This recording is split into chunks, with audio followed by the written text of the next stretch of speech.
va prendre les ajustements de mon tuxedo tantôt, Jessica. Est-ce qu'on va... on va parler d'Oscar, parce que les nommés ont été nommés. Dévoilés. Dévoilés. On va parler de ça tantôt, mais on a plein de sujets aujourd'hui pour vous. On va parler des films qui ont été choisis par l'Association des critiques de cinéma québécois. Ouais. Entre autres, on va parler de Mission Impossible. Ouais. Des fois, c'est ça qu'on fait, une émission impossible. On va aussi vous parler du meilleur film d'ado de tous les temps. Tous les temps. De tous les temps. De tous les temps. Non, mais c'est un film générationnel parce qu'il y a plusieurs générations qui l'ont vu. OK, d'accord. On parle tout à l'heure. Ouais, c'est comme. On va conserver ça pour tantôt. On va parler tout d'abord d'Oscar parce que là, enfin, on connaît les choix de l'Académie. Il y en a certains qui nous ont... tous ceux qui méritent pas de l'être, mais qui y sont. C'est pas moi qui l'a dit. Non, pour une fois, c'est pas... Non. Pour une fois, c'est pas lui qui est l'air bête. Est-ce qu'on y va par catégorie ou on les nomme tout simplement? Là, on passera pas évidemment toutes les catégories. Là, on n'ira pas dans les films d'animation de 3 minutes et quart. Film étranger, blablabla. Oui, c'est ça. Ouais, okay. On peut faire ça vite. Moi, dans mon cas, tout ce qui a rapport avec le film Get Out, c'est Get Out. Donc, on a déjà clairé une couple de catégories. De toute façon, je l'ai déjà dit, moi, ce film-là, je l'aime pas. Alors, je comprends pas pourquoi ça se retrouve là. Mais seulement ça, c'est que la performance de Kaluuya était pas comme la grande performance du siècle, là. Il n'est pas Daniel Day-Lewis, puis c'est certain, là. Ouais. Bon, l'autre jour, on parlait, on disait, bon, telle année, c'est des films qui sont représentatifs de telle catégorie. Bon, qu'est-ce que vous avez pu dégager cette année? Là, là, dans la catégorie... C'est l'année de quoi exactement? Ben, je ne sais pas, ça va dépendre qui gagne. Là, dans la catégorie meilleur film, premièrement, je déteste cette catégorie parce qu'il y a 9 films. Ça a commencé depuis l'année qu'il y a eu le film de Dark Knight. Ouais. Parce que là, tout le monde, là, pourquoi c'est pas aux Oscars? Ils ont mis Heath Ledger pour le Joker, mais le film est pas. Puis, en fait, OK, il faut qu'on amène des films populaires pour les codes d'écoute. Là, on dit, la catégorie meilleur film, on peut aller jusqu'à 10 films. Fait que, hey, t'as même pas le même nombre de films d'une année à l'autre. Il y a aussi un point qui était super intéressant, le fait que, OK, le film, meilleur film, mais le réalisateur n'a pas rapport. Exactement. Ça va ensemble, tu sais. C'est ça. Fait que dans cette catégorie-là. Ça dépend des beignes. Merde. Merde. C'est ça, exactement. Fait que c'est ça. Fait qu'il y a 9 films dans la catégorie meilleur film. Et pour moi, il y en a 4 qu'il faut enlever, si on veut être logique avec les autres. The Post. The Post, pour moi, c'est Get Out. Get Out, The Post, c'est Get Out. Ça fait 2. Donc, c'est l'année du Get Out, finalement. Lady Bird, Lady Bird, Get Out. Ouais, totalement. Puis Dunkirk. Get Out. Je suis pas d'accord pour Dunkirk, là, mais... C'est sûr que Gary... Non. On n'a pas parlé du scénario, là, Gary. Là. OK, on parle du film. Le film est super. Alors, lui, il le mérite, même si tu l'aimes pas.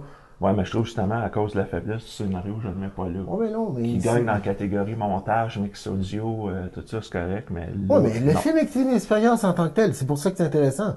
Ouais. Tu sais, non, ça te fait vivre quelque chose en faux temps réel, ou, je sais pas, en triple partie. Difficile, il joue dans la temporalité. Ouais, mais on peut faire comme au hockey, là, tu peux écouter un poste de hockey et l'écouter à la radio. Donc, regardez Dunkirk avec Darkest Hour. En même temps, pour savoir qu'est-ce qui se passe. Là, avec les films qu'on enlève, là, est-ce qu'on se ferait traiter de raciste et de sexiste? Parce que là, on a enlevé Get Out, qui est réalisé par un Non, mais Get Out, Gary a quand même aimé le film. Là, on enlève Lady Bird, qui est réalisé par une fille. Ouais, mais ça change rien, là. Ça a il rien faut à voir. appeler les choses comme qu'ils sont, là, tu sais, politique correct ou pas correct, mais là, c'est un fait. Ils ont pas leur place, là. Là, on veut pas être chauvin, parce que de toute façon, on sait que je suis pas chauvin du tout pour certaines affaires. Ouais. Mais pourquoi Blade Runner se retrouve pas là? Moi, je pense que c'est son insuccès au box-office. Exactement. Ouais. Ça a toujours rapport là-dedans. Puis même, il l'a dit, Villeneuve, on lui a posé la question, comment ça se fait qu'on te retrouve pas en tant que réalisateur là-dedans? Il dit, ouais, mon box-office, ça a été tout ça. Ouais, mais moi, je pense que c'est ça, mais je trouve que c'est vraiment ça, c'est niaiseux. Ouais, mais là, c'est... Je pense pas que The Phantom Thread, il a pété les 3 billions. Non. Ben non, tu sais, c'est... Paul Anderson, c'est rare qu'il sort un film qui, au box-office, pète. Mais là, c'est plus parce que c'est Daniel Day-Lewis qui est le Meryl Streep. Non, mais c'est vrai. Ouais. En tant qu'acteur, ce gars-là, il est vraiment une coche. Puis, peu importe quel rôle qu'il joue... Ben là, si tu vas aller dans les meilleurs acteurs, ben tu vois, là, on a le Daniel Kaluuya. Ouais, qui a pas Ben, il est rapport à plus là Get parce Out, qu'il bye était dans bye. Get Out. Ouais. Non. C'est ça. Non, Fait que là, dans cette catégorie-là, Gary Oldman ou Daniel Day-Lewis. Mon choix à moi, ce serait Gary Oldman. Ouais, j'ai pas vu Fatal Mais Flash, quand on mais connaît l'Académie, ça on va sait que Daniel Daniel Day-Lewis. Day-Lewis, c'est son dernier film, donc Ouais. on va lui donner un trophée de remerciement. C'est son dernier film. Donc, Bon, mais c'est la 6e fois son dernier film, oui, c'est alors ça, on va la- savoir la- si c'est c'est Dominique Dominique Michel Michel du du cinéma. Non, Fait que, c'est ça. on verra. Puis, mais, tu sais, Darkest Hour, c'est Gary Oldman est vraiment phénoménal. Mais pour moi, là-dedans. Darkest Hour, c'est Gary Oldman, c'est rien d'autre. Pour moi, c'est un film C'est qu'on ça. présente à l'école, au secondaire, puis sur lequel on s'endort. Personnellement, là, T'as pas aimé? non, pas vraiment. Moi, j'ai aimé la performance de Gary Oldman, mais pour Ouais. le reste, je veux dire, c'est vraiment le film qu'on présente à l'école. Puis on dit, OK, les enfants, vous êtes obligés d'écouter ça. OK, parfait. OK, OK, c'est arrivé le 13 mai. OK, c'est arrivé le 14 mai. Suivez bien, là, les Ok, enfants. c'est le côté historique, la façon qui. Oui, moi, pour moi, c'est un téléfilm. J'ai pas dit que c'est pas intéressant, Non, mais non. pour moi, c'est pas un film qui Mais c'est la performance d'acteur. C'est une Gary performance Oldman. d'acteur. Pour C'est parce ça, que le- je le vois Ben, très c'est ça, bien. donc pour la catégorie Oui, meilleure exactement. acteur, c'est pour ça que je le donnerais à lui. Catégorie meilleure actrice, Ouais. là, moi, j'ai une petite frustration personnelle. Ouais, Meryl Streep qui Ben, n'allait pas Meryl d'être Streep là. n'a pas d'affaire là, puis j'aurais mis Jessica Chastain pour Ah oui, Molly's mais Game. pas Molly's Game, elle est extraordinaire. Ouais, là. c'est ça. Tu sais, ben, je la connaissais déjà comme actrice, là, mais c'est Stéphane, il y a quelques années ça, il m'a dit d'aller voir Miss Sloane. Puis là, j'ai vu l'ampleur de cette actrice-là. Tu sais, toutes comment dirais-je, sa dextérité, sa finesse, tu sais, comment qu'elle se transforme. Puis dans Miss Sloane, là, ça m'a ça m'a fasciné parce que, tu sais, on montre d'un côté féminin qu'on parle pas, jamais. Mais là-dedans, où est-ce que l'héroïne, on pourrait dire, là, une ancienne skieuse qui, déchue, mais part, tu sais, à organiser du poker. Wow! Parce que c'est basé pareil sur des faits réels. Là, oui, puis je sais pas tu sais, où la romance s'arrête, mais Non, mais tu c'est sais, parce tu que dis. c'est elle qui porte le film. Totalement. Tandis que je trouve Meryl Streep dans The Post, premièrement, je trouve que c'est le problème de The Post, il aurait dû faire un casting comme le film Spotlight. Un casting de gang. Là, c'est comme, on met Tom Hanks, on met Meryl Streep, ça fait de l'ombrage au reste du casting, parce qu'on a quand même un groupe à travailler sur l'enquête. Là.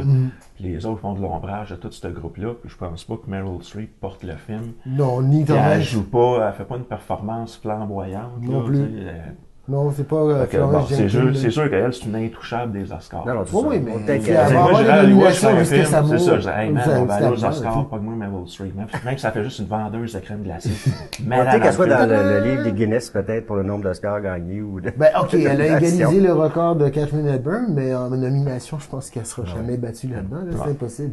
C'est une incontournable, Mais malheureusement. moi, je pense que ça va être la même gagnante qu'au Golden Globes. Frances McDormand. Ouais. Ah, elle mérite. extraordinaire. Elle mérite. C'est C'est super performance. Ben, c'est ça. Ce Ouais. qui nous amène en catégorie meilleur acteur de soutien. Je pense que ça va être aussi comme les Golden Globes. Ouais, Sam Rockwell. Three Bon, Billboards. absolument. Même si on a ajouté Woody. On a ajouté Woody, mais c'est vrai qu'il était bon, mais pas au point d'être en Ben, c'est parce nomination que pour ça. si tu calcules leur minutage dans le film, ben, on va donner ça à Sam Rockwell. C'est ça. Christopher Plummer, moi, je pense c'est... All the Money in the World. Moi, ben, j'ai vu le film.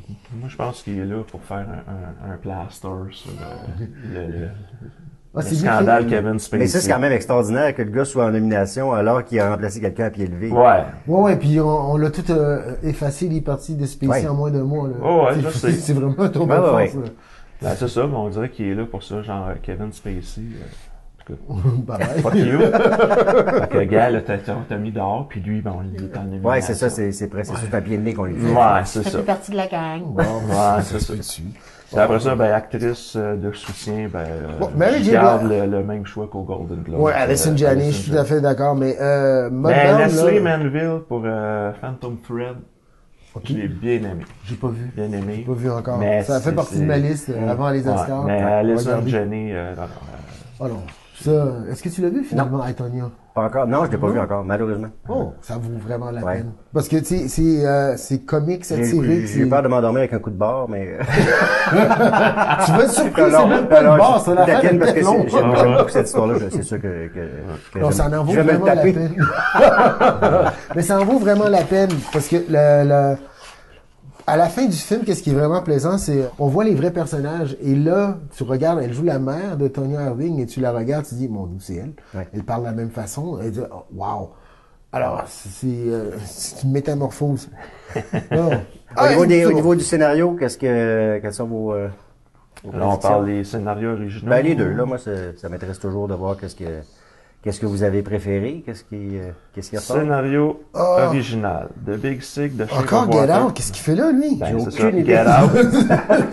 Three Billboards Outside Ebbing ou Lady Bird. Ben déjà, je veux dire, juste avec le titre, là, ça a pris 2 heures pour l'écrire. Bon, ben, Three Billboards, c'est lui qui... Ouais, mais Quoi, tu irais dans Lady Bird? Non.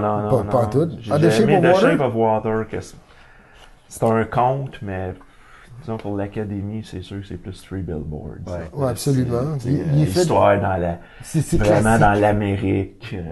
Fait que moi, je pense qu'ils vont voir pour Three Billboards. Mais c'est moins populaire, par contre, peut-être pour le commun des mortels, là, qui vont vouloir aller voir le film après. Ouais, mais tu sais, le Three Billboards Outside of Ebbing, la trip, c'est le fait de montrer dans l'Amérique une des versions de l'Amérique. Ouais. Parce que t'as l'Est, t'as le Bible Belt, puis t'as l'Ouest, c'est complètement différent. Et là, t'es en direct, t'es dans un autre monde.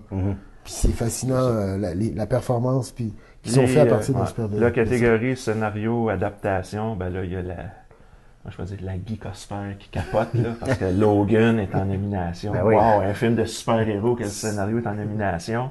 Je parlerai pas. Ouais, c'est le genre qui a un orgasme. Non, c'est pas ça. C'est la gang de DC vont me tomber dessus encore. Mais non, il n'y a rien à dire. Non, il n'y a rien à dire. Marvel! Ça y est. Ouais, mais c'est pas Marvel. Tu vas voir apparaître des posts. C'est un film produit par Fox. Parce que c'est pas vraiment Marvel. D'accord. Il n'était pas encore acheté quand le film était fait. Choix difficile dans cette catégorie-là. Moi, j'ai aimé Call Me By Your Name. J'ai aimé Molly's Game. The Disaster Artist. Moi, je trouve que ça ferait du bien, effectivement, que Logan gagne. Sérieusement, là, ça ferait du bien, ça ferait changement. D'avoir tout le temps le même genre de film qui est en nomination. Ouais, mais moi, c'est ça qui m'énerve des Oscars, justement. C'est-à-dire? Ben, tu sais, c'est-tu là, ils ont-tu mis Logan pour attirer une clientèle? Outre le fait d'aller chercher une clientèle, je veux dire, c'était un excellent film. Le scénario était très différent. Mais c'était pas le même genre de film de super-héros qu'on voit tout le temps. J'ai rien à dire contre les films de super-héros, il y en a d'excellents, là, mais celui-là était très différent. T'en as parlé justement, on allait chercher un film très cowboy, là. Je fais le parallèle avec Unforgiven de Clint Eastwood, là. Mais qui gagnait là-dedans? Moi, ce serait Logan, mais je m'aventure pas pour me faire troller. Non. Je sais pas. Moi, j'ai été extrêmement surpris. Sérieusement, là, j'aime beaucoup les films de super-héros, mais celui-là m'a vraiment, vraiment surpris. C'était vraiment autre chose. Ben, c'est parce que tu regardes le film et t'as pas l'impression de regarder un film de super-héros. Tout à fait. Le film finit, c'est vrai, le gars, il y avait des griffes qui sortaient des points. Mais c'est aussi la performance de Hugh Jackman, son humanité en tant que Wolverine, tu sais, qui est un badass, d'accord? Ouais. Mais là, tu vois toute sa vulnérabilité. On ne le présente pas comme ça. Non, tu vois toute sa vulnérabilité, là, tu sais, le fait d'être avec le professeur aussi, qui est la dernière fois qu'on le voit. En tout cas, sauf, comme tu dis, Logan, si ça gagnait, ce serait le fun. Oui. Mais là, l'Académie sont tellement vieux jeux. Non, l'Académie, c'est du lobby. Je sais vraiment pas. C'est qui a poussé plus, là? Ce sera pas de Disaster Artist parce que James Franco est impliqué dedans. Ouais. Ben, en plus. Mais, tu sais, qui aurait été intéressant aussi. Call Me By Your Name pour faire tomber dans l'amour gay, tu sais, amende honorable de les avoir oubliés pendant tant d'années. Non. Mais qui est un beau film, pareil, Call Me By Your Name. Moi, j'ai été surpris. Moi, j'ai trouvé ce film-là avec, même si c'est pour gay, je suis hétéro, mais il y a une sensualité là-dedans qui est c'est ça, j'ai trouvé. Super. Moi aussi, qui est hétéro, j'ai fait tabarnouche, il y a plus d'érotisme qui sort dans ce film-là que des films, des comédies romantiques, là. Exactement. Même, tu regardes, il y a certaines comédies romantiques, à un moment donné, le cliché, genre, OK, là, il faut une scène de ça, c'est comme, j'ai envie de faire fast-forward, parce que je m'en fiche, là. Mais là, tu regardes le film, puis tu restes dedans, puis tu trouves ça fascinant. C'est super bon. Avec pour revenir à Call Me By Your Name, je comprends pas que Armie Hammer soit pas en nomination dans le rôle de soutien. Oui. Là, je vous ferai pas chanter parce qu'il y a des catégories chansons, puis musique de film, etc. Par contre, ce qui nous intéresse, c'est les catégories où se retrouve Blade Runner, évidemment. Montage sonore. Ouais. Ça, est-ce que vous pensez qu'il y a des chances? Évidemment, Star Wars se retrouve dans ces mêmes catégories-là. On pose pas la question à Gary. Il faut rendre à César ce qui appartient à César. C'est quand même, c'est une de leurs spécialités, là. Donc, ça risque quand même d'être intéressant dans ces catégories-là. Moi, une direction photo, là, en anglais, ça s'appelle cinématographie. Moi, je le donnerais à Blade Runner. Oui. Sauf que ce qui est intéressant, c'est la première fois qu'une femme est nommée là-dedans. Puis, elle est vraiment particulière, là. C'est Rachel Morrison, mais c'est ça. Elle fait partie d'une gang de cinématographes féminins qu'on commence à voir. Puis, il y en a là-dedans, comme Reed Morano. Ça, c'est en télévision, là, de Handmaid's Tale. Les 3 premiers épisodes, c'est elle qui a fait ça. Et son côté artistique, lumière, la façon qu'elle a tourné ça est vraiment originale.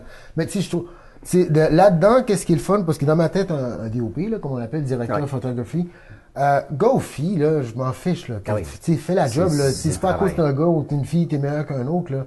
C'est ta valeur artistique. Tu sais, j'ai eu la chance de croiser quelques, grands DOP comme Serge Desrosiers, au Québec, là. Puis, qu'est-ce qui me fascine de ces gens-là, c'est lorsqu'on leur parle d'une scène, comment eux, en tant que cinématographes, ils vont proposer au réalisateur, là, il se passe ça, on va mettre la caméra ici, puis ça fait toute la différence dans la façon que ça va être monté après, là. Film, exactement. C'est chaque scène, on va aller avec tel genre d'optique, puis c'est un art. Ah oui, puis ce film-là, de toute façon, tout le monde en a parlé. Artistiquement, c'est réussi à 100%. C'est fantastique, merveilleux. L'autre catégorie de Blade Runner, les designs Blade Runner ou The Shape of Water. Ouais, Shape of Water. Ouais. Non, Shape of Water. Ben, OK. D'accord que Shape of Water, c'est comme un style années 60, 70 qui ramène... Ouais, mais c'est tellement bien. Le rendu, en tout cas, les décors, je trouve qu'ils nous amènent vraiment dans l'époque. Mais ça dépend s'ils décident d'honorer tout le côté créatif de Blade Runner, puis d'avoir une espèce de run-marée de ce côté-là. Ouais, mais pour dire, on t'a pas nommé pour meilleur réalisateur, meilleur film. Mais pour les effets, on fait amende honorable. Mais effets visuels, là, moi j'ai un penchant pour War for the Planet of the Apes. Ah, oui. Moi, la façon que les singes sont faits dans ce film-là, en plus, c'est une trilogie, puis d'un film à l'autre, on voit l'amélioration. Ouais. Moi, j'ai regardé les 3 back-à-back, là. Puis vraiment, la texture du poil, des yeux. Je veux dire, écoute, c'est tous des singes, puis juste le visage, c'était capable de dire, ça c'est Caesar, ça c'est... Ouais, t'es capable de les reconnaître. C'est des singes. Mais tu sais, est-ce qu'on devrait faire une catégorie Andy Serkis?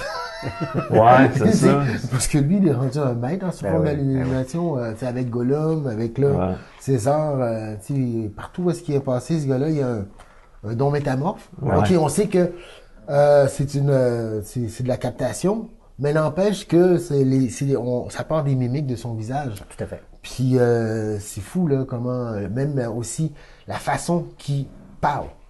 Tu sais dans Gollum, il y a un pattern de speech qui est complètement différent. Après ça, tu sais, il est phénoménal. Alors, tu sais, bon, on verra. OK, je sais pas s'il va y avoir une nomination pour Star Wars, par exemple. Non. The Last Jedi. Faut pas. Faut pas. Je vais me faire rentrer dedans, j'ai l'impression, hein. Là, il y a une catégorie montage.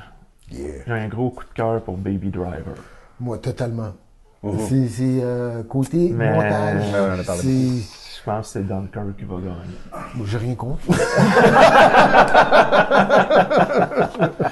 Encore parce que c'est à cause de l'Académie. Tu sais, entre un film avec de la musique rock pis tout, pis c'est puis c'est quand même Christopher Nolan, là. Ouais, c'est un drame de guerre. C'est pareil Hans Zimmer. Non, mais... Non, mais tu sais, c'est... Les deux pourraient gagner. Mais là, ce qu'on peut voir, c'est que finalement, ça va se promener à gauche et à droite. Il n'y a pas vraiment de film qui va partir avec toutes les statuettes. Non, il n'y a pas un film... C'est fini, ça. C'est une autre époque. Non, c'est mystique, ça, franchement. On sait pas. D'accord. C'est que cette année, il n'y a pas un film, c'est 2017, il n'y a pas un film qui est sorti du lot, puis est parti, puis on va dire, OK, ça, c'est un coup de circuit. Tu vois, il y a une catégorie on n'a pas parlé, qui est quand même majeure, les meilleurs réalisateurs. Ouais. Alors, là, on enlève Get Out. Puis on enlève Benoît parce qu'il n'y a pas de bang. Non, ça, on va avec notre logique. On a enlevé Lady Bird dans les meilleurs films, donc on enlève Lady Bird. Oui. Puis moi, j'ai décidé d'enlever Dunkirk. Oh, fait qu'on enlève Dunkirk. Je suis pas d'accord. Fait que là, il me reste Phantom Thread, The Shape of Water. OK, donc, The Post, non, The Post, on l'a enlevé. Non, enlevé là-dedans. Ah, mais tu sais, Three Billboards. Mais le réalisateur même pas. Il est même pas là-dedans, il est même pas en ça, c'est nomination. incroyable, hein? Non, mais Martin McDonagh est même pas là-dedans. Ça fait même pas de sens non plus. Non, mais en tout cas, je me répéterai pas, mais comme je dis, c'est comme... Okay, t'es un bon réalisateur, mais ton film, t'es pas bon. Paul Thomas Anderson va gagner avec Phantom Thread que j'ai pas vu. Parce que ça me surprendrait qu'il donne à Del Toro pour Shape of Water. Parce que c'est un conte. Ouais. C'est beau. On verra. En tout cas, c'est on verra dans bien les si airs, les sont les bons amis. Ben, en tout cas, comme je dis, moi, depuis 2008, les Oscars, j'ai suivi beaucoup moins. Depuis qu'ils ont mis la catégorie meilleur film. On le sait, de toute façon, ils les écoutent pas, Gary, fait qu'on en reparlera. Non, parlez-moi le pas, je l'écouterai pas. Ils vont regarder ça sur Internet. Non, mais non, ils vont nous regarder toutes les deux en parler quand on va faire le sujet. C'est ça. Non, on va le regarder, ça va prendre 3 minutes. À minuit et 4, là, quand c'est fini, il a gagné. Ah, j'étais dans le champ. Qu'est-ce que c'est ça? Oui, 3 minutes. Au lieu de 4 heures. Au lieu de 4 heures. Non, il n'y a rien à faire. Non, mais tu vas regarder un film, ah ouais, c'est redondant comme film, c'est pas intéressant. Les Oscars, là, ils vont dire c'est pas redondant, c'est deux ploucs qui se plantent devant un micro. Et voici dans la catégorie qu'on va ouvrir l'enveloppe. Et le gagnant est... Quand l'enveloppe est la bonne. Là, quelqu'un se lève. Là, il prend l'enveloppe. Là, le scandale de La La Land. I wanna thanks God, Mom, ouais, Dad. Justement. Comment ça se fait que tu étais au courant du scandale de La La Land? Tu l'as lu ou tu l'as vu live? Je l'ai lu. Ah, puis après ça, avec les réseaux sociaux puis YouTube, tu vois tout, comme le speech de Oprah au Golden Globes, n'inquiète-toi pas, et je sais pas, j'ai vu combien de fois passer sur Facebook, puis James Franco qui repousse Weezo, je l'invite sur le stage, mais non, tu parles pas, je l'ai vu. Avec les réseaux sociaux, tu vois tout. OK. On est là pour ça. Pas aux Oscars, on est justement là pour ça. Les petites vues. C'est là, on laisse là. Si tu me regardes moi, ça ne donne pas grand-chose. Allô, je m'excuse. Pas aux Oscars, il y en a un qui baisse ses culottes, on va le savoir, bon, on va le voir. Parlons rapidement des choix annuels de l'Association québécoise des critiques de cinéma. Ben oui, c'est sorti. Fait qu'elles autres, ils vont... Là, c'est pas le gagnant, là, c'est les finalistes. Oui. Ils font 2 catégories. Il y a la catégorie meilleur long-métrage international. Oui. Donc, ils ont choisi Dunkirk. Non, mais là, j'ai pas haï Dunkirk. Là. Non. Comme je dis, c'est une expérience. Ils ont choisi Get Out?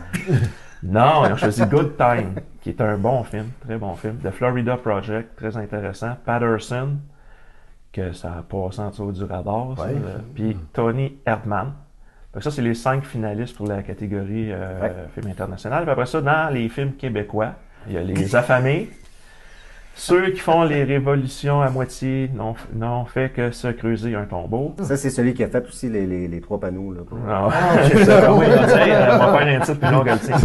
Après ça, il y a 2 films que ça j'appelle la catégorie éternue pas, tu le vois plus. La petite fille qui aimait trop les allumettes puis Tadoussac. Tu sais, c'est genre le film sort puis c'est 2 semaines au cinéma. Ouais, 2 semaines, mais tu sais, dans le temps réel, Warp en tant que geek, là, tu dirais... Bonjour. Ah, qui est parti. C'est ça. C'est tout. Et le dernier film dans la catégorie. Pourquoi ça sort dans l'ombre, c'est ça qu'elle avait besoin d'allumettes. Puis le problème d'infiltration de Robert Morin. Ouais. Non, moi, je trouve l'affaire de 2 semaines au cinéma, moi, je trouve que c'est une insulte. Oui, pour tant de travail, là, tu sais. C'est une insulte pour tout le monde qui travaille là-dessus. Oui. Puis, OK, là, on va amener sur ce terrain-là. Là, cette semaine, là, il y a le film Les 5 fortuites qui sort. OK? Le réalisateur Guillaume Lambert passe à Tout le monde en parle. Fait que, écoute, là, Tout le monde en parle, c'est pas comme 20 personnes. Non, on parle d'1 million. Bon. Et son film sort à Montréal au cinéma Beaubien. Où est-ce que 33 personnes vont le voir? Le seul cinéma Beaubien. S'il joue dans la plus petite salle, là, je veux dire... il ne restera pas, malheureusement. C'est ça. Mais, tu sais, rappelle-toi, c'est Patrick Huard, lorsqu'il avait été à Tout le monde en parle, il a dit, dans la première semaine, déplacez-vous pour aller voir le film, sinon il ne restera pas. Exactement. Tu sais, puis je trouve ça une injustice. On devrait tu sais, je sais pas, que le gouvernement ou quoi que ce soit leur donne un genre de cachet pour les aider, pour rester dans le Cinéplex ou quoi que ce soit, au lieu qu'ils soient tassés toujours par les nouveaux films américains qui en font il est même pas tassé, il est même pas dans aucune salle. C'est une grande tristesse. Moi, c'est ce que je trouve. Mais je trouve ça de valeur. Oui, moi, je trouve ça de valeur. Ou il y a des films comme justement La petite fille qui a le métro et les allumettes. Écoute, 2 semaines au cinéma, il n'y a pas eu beaucoup de publicité. Non. Moi, je pense que la Sodec, puis là, je suis pas dans le milieu, là. Peut-être que je vais parler à travers mon chapeau, mais c'est mon opinion en tant que cinéphile, là. Je me dis peut-être que la Sodec devrait financer moins de films en production, prendre de l'argent puis l'envoyer sur la promotion. Parce que tu as des films américains qui sont pourris, qui sont nuls, mais tout le monde le connaît. Pourquoi? Parce qu'il y a un billboard sur l'autobus, il y a des billboards partout, il y a des bandes annonces, mais pourtant le film n'est pas bon. Et puis la distribution aussi, parce que il faudrait pas que ce soit juste à Montréal dans un cinéma. Les gens de la Rive-Nord, de la Rive-Sud, Cinéma Pine. Écoute, c'est ça, je te dis, c'est comme pour le film de Guillaume Lambert, c'est ça, le gars passe à tout le monde en parle. Parfait, cool. Mais comme tu dis, il va aller rejoindre le monde de la Rive-Sud, de la Rive-Nord. Là, ce monde-là, ils s'en viennent tous se concentrer dans un cinéma de quartier, un cinéma beau bien, là. Ils n'iront pas. C'est sûr qu'ils iront pas. En plus, faut qu'ils viennent en auto, faut qu'ils stationnent. Comme c'est un cinéma de quartier, il n'y a pas le stationnement. À l'ère des réseaux sociaux, les gens se déplacent pas. C'est ça. Moi, je trouve que c'est un peu une insulte. Je trouve ça de valeur pour les deux films, La petite fille qui a métro les allumettes puis Tadoussac. C'est comme... ça n'a pas une longue durée de vie. Mais non, j'ai entendu parler à la télévision. J'ai été regarder la bande-annonce, puis là, OK, je suis dans ma liste, puis là, il joue plus. c'est poche. Parce qu'il y a tellement de films qui sortent par semaine. Là, oui, puis les gens sont tentés vers les grosses vedettes, les gros films. Mettons, semaine 1, mettons 6 films. Bon, c'est pas tout le monde va voir 4-5 films par semaine. T'en prends un ou deux, tu vas aller voir lui, puis lui. Puis là, t'en as 2 autres qui t'intéressent. Mais là, la semaine d'après, ouf, t'en as d'autres qui sortent, puis mettons, t'aurais La petite fille qui a métro les allumettes dans la deuxième semaine. Oui, mais c'est parce qu'il y a encore 2 films ici, je vais aller voir ceux-là. Puis après ça, je vais voir. Oups, quand tu t'es prêt à aller le voir, il n'est plus là. Même les films américains ont de la misère à rester 3-4 semaines à l'affiche. C'est ça. C'est presque une mission impossible. D'ailleurs, c'est ce qui nous amène à en parler, puisque on a des nouvelles. Ben oui, le film Mission Impossible, qu'on appelait tout le temps Mission Impossible 6, a finalement un vrai titre. Il va s'appeler Mission Impossible Fallout. C'est peut-être le dernier, alors? Je sais pas. Mais là, on sent qu'ils poussent la machine, parce que là, ils ont annoncé le titre. Ils nous ont déjà annoncé que le premier trailer va sortir au Super Bowl. Donc, le 4 Puis ils commencent à avoir des photos qui sortent. Là. Quand ils ont annoncé la nouvelle, ils ont sorti une photo. Fait que le buzz commence. Puis je pense que la blessure de Tom Cruise n'affecte pas sa date de sortie. Toujours prévu le 27 juillet. OK. C'est déjà pas pire. C'est ça. Donc, espérons qu'il soit aussi bon que le dernier. Oui, c'est vraiment plaisant. Je trouve que c'est une franchise. Une belle franchise. Ça souffre pas. Non, mais parce qu'ils réussissent à pas sortir des films chaque 6 mois, comme chaque année, comme ça. L'autre chose, c'est au début, la philosophie, c'était on change tout le temps de réalisateur pour changer de style. C'est la première fois que tu vas avoir le même réalisateur. Il a fait une très bonne job, là. Oui, mais c'est toujours J.J. Abrams qui est derrière ça? Non, c'est Christopher McQuarrie qui avait fait Rogue Nation. Oui, mais c'est lui c'est Abrams qui était producteur. Il était producteur aussi. Quand même Bad Robot. Ouais. Fait que, en tout cas, mais c'est ça, je trouve que quand tu regardes tout, où ça a cassé, c'était le deuxième. Oui. Puis après ça, complètement un autre style. C'est ça, parce que là, dans le deuxième, c'était Tom Cruise, Ethan Hunt, tout ça. Là, dans le troisième, non, la Mission Impossible, c'est une gang. On a ramené une gang. Mais c'est mieux la gang. Ben oui, mais mais l'autre affaire, c'est que, un peu comme ils ont fait pour Fast and Furious, c'est que d'un film à l'autre, la gang grossit, puis les nouveaux personnages qui arrivent sont dans le film d'après. Fait que c'est ça qui est le fun. Lui il est nouveau, il est dans le prochain film. Fait que l'intérêt est là.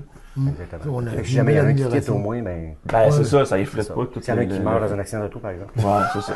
Là, je sais pas sur la cascade de malades qu'ils vont mettre dans la bande-annonce. Je sais pas, est-ce que c'est celle, il s'est blessé, en faisant une des cascades. C'est celle-là. Non, mais Rogue Nation, c'était quand il était attaché sur le côté de l'avion. Que je dois dire que le marketing de Rogue Nation était génial.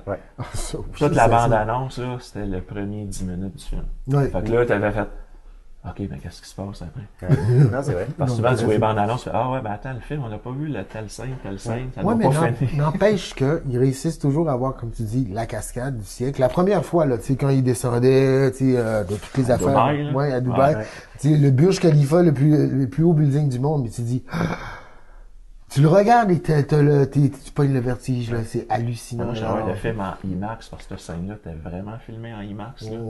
Puis t'avais le vertige, là. Faut arrêter de parler parce que la caméra va sauter dans 5 secondes. OK, d'accord. Parce qu'il nous reste quand même une petite nouvelle dont il faut parler parce qu'il y a le meilleur film d'ado de tous les temps a été annoncé. Ouais, tous les temps. Ben, de tous les temps. Ben, moi, je suis d'accord. Je vais retrouver du travail. Non, mais qu'est-ce que t'as encore chialé?